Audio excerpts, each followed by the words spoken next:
how to track your Uber Eats order live in 2026. So in here, the very first thing you need to do is get into your Uber Eats, make sure you're logged into your account. Then from here, all you need to do is simply place an order for yourself, right? So after doing that, what are we going to do is tap on account icon right here.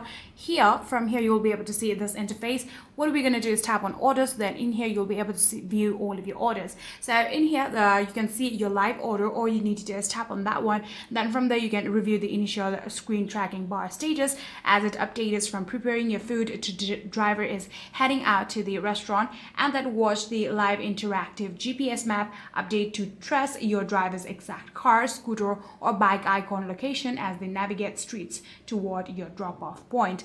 And after doing that, you can follow the status countdown timer until the app reads driver is arriving now. And that is exactly how you'll be able to track your Uber Eats order live in 2026. If you guys do have any further queries, please let me know in the comment section down below, and that will be it for this video. Thank you so much for watching.